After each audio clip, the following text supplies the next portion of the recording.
కోరికలు తీరకుండానే పోతే మళ్ళీ అవి తీర్చుకోవడానికి అనువైన చోట పుడతారు. మనిషి మనసులో ఎన్నో కోరికలుంటాయి. అవి అనేక జన్మలకు కారణమవుతాయి. అంత్య గడియల్లో ఉండే కోరికలు బలీయమైనవి. అవి వెనువెంటనే వచ్చే జన్మకు కారణాలు. యం వాపి స్మరన్ భావం త్యజత్యంతే కళేబరంతం తమేవైతి కౌంతేయ సదా తద్భావ భావితః అని భగవద్గీత ఖచ్చితంగా చెప్పింది. తాము చేసే పనులు ఇది భగవత్ కార్యం, అంటే భగవంతుడు నాకు విధించిన పని. నిజంగా భగవంతుడు మనిషికి ఇన్ని కోరికలిచ్చాడా అంటే స్వేచ్ఛ మాత్రమే ఇచ్చాడు. కానీ తీరని కోరికలను మోస్తూ తిరిగే మానవులకి స్వేచ్ఛగా జీవించాలనే ఆలోచనే పోయింది. అలాంటి కోరికలు తీరని పతివ్రత కథనే ఇది. అది నర్సాపురం ఫారెస్ట్ కి దగ్గరగా ఉన్న గ్రామం. దాని పేరు అంబివాలి. ఆ గ్రామంలో అందమైన అమ్మాయి, వయస్సు నిండా 21 సంవత్సరాలుంటాయి. మంచి గుణం కలిగినది. దానాలు పాపపుణ్యాలు తెలిసిన కుటుంబంలో పెరిగిన ఆమె జీవితంలో కోలుకోలేని సంఘటన ఒకటి జరిగింది.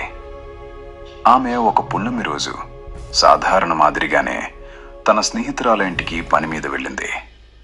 అక్కడ ఆమెతో మాట్లాడుతున్న సమయంలో ఒక యాచించే వ్యక్తి ఆ ఇంటి బయట నుండి భిక్షాం దేహి అంటూ పిలిచాడు. అంతలో ఆ ఇంట్లో ఉన్న ఆమె తనకి కనిపించింది. ఆ అందాన్ని చూసిన భిక్షగాడు ఆకలి మర్చిపోయి ఆమెనే చూస్తూ ఉన్నాడు. ఆమె దగ్గరికి రాగానే ఆవేశంలో ఆమె చెయ్యి ముట్టుకున్నాడు. ఆమెకి విపరీతమైన కోపం వచ్చింది. ఇక అంతే, అక్కడి నుండి కోపంగా ముఖం పెట్టి ఇంట్లోకి వెళ్తుంది. ఆ బిచ్చగాడు ఆమెను తనను ముట్టుకోవడానికే ఇష్టపడలేదు అని ఆమె మీద ఉన్న కోరికలను పక్కన పెట్టి శపించాడు.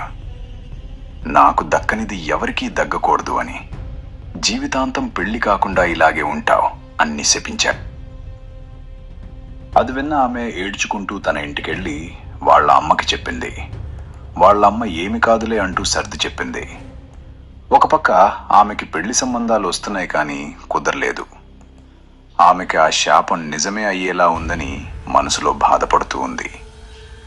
అందరి ఆడపిల్లకి ఉన్నట్లే తనకి కాబోయే భర్త ఇలా ఉండాలి అలాగుండాలి అని చాలా ఊహాలోకంలో జీవించేది. అది జరగదు అని తెలుసుకున్న ఈ ఒంటరి జీవితం భరించలేక అదే ఊర్లో ఉండే మర్రి చెట్టు ఓడలకి ఉరివేసుకుని ఆత్మహత్య చేసుకుంది. అలా తీరని కోరికలతో ఆత్మగా మారింది. అలా ఆత్మగా మారిన ఆమె ప్రతి పౌర్ణమి రోజు అదే మర్రి చెట్టు క్రింద ఊరితో కనిపిస్తూ యవ్వనంలో ఉన్న యువకులు కనిపిస్తే వారిలో ఆవహించి ఆమె కోరికను తెరుచుకుంటుంది అని గ్రామస్తులు చెప్తుంటారు. అలాగే ఆ దెయ్యం ఆ చెట్టుని వదిలిపోవాలంటే ఆ బిచ్చగాడు ఏదో ఒకరోజు ఈ గ్రామానికి వస్తాడు. అప్పుడు ఆమె పగని తెరుచుకుని వెళ్ళిపోతుంది అని గ్రామస్తుల నమ్మకం. ఆ గ్రామస్తులు స్వయంగా చెప్పిన ఒక సంఘటన. ఆ గ్రామంలో సురేష్ అనే యువకుడుండేవాడు.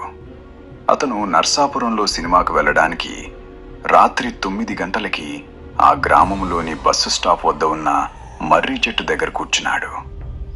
అతను గ్రామంలో ఉండటం తక్కువ, పై చదువులకి హైదరాబాద్లో ఎక్కువ ఉండేవాడు కాబట్టే ఆ గ్రామంలోని ఈ దెయ్యాల గురించి ఎవరు చెప్పలేదు, తనకి తెలియదు.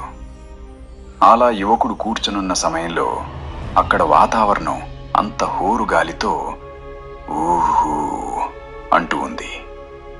అది అతనికి భయాన్ని కలిగిస్తుంది. కానీ అతడు సినిమా చూడాలనే ఆలోచనలో ఉన్నాడు కాబట్టి పాటించుకోలా. అలా ఉన్న సమయంలో అతనికి దూరం నుండి బస్సు కనపడింది. రోడ్ మీదకి పరిగెత్తుతూ వచ్చాడు.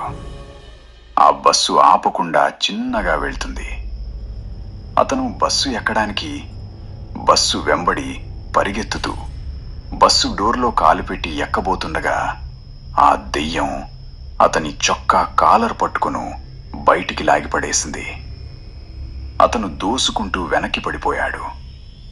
ఇంకా అతనిలో ఆవహించి ఇప్పటికీ పట్టి పీడిస్తుంది అంట. అలా ఆ యువకుని అదే గ్రామంలోని దెయ్యాలను విడిపించే ఒక మంత్రగాడితో పూజలు చేయిస్తూ దెయ్యాన్ని వెళ్ళిపోయేలా చేస్తున్నప్పటికీ ఆ దెయ్యం అతన్ని బాగా ఇష్టపడిందేమో కానీ అతన్ని వదిలి వెళ్ళట్లేదంట. ఇలా అతనితో ఆ దెయ్యం జీవనం సాగిస్తూ ఉందని ఆ గ్రామస్తులు చెప్తున్నారు.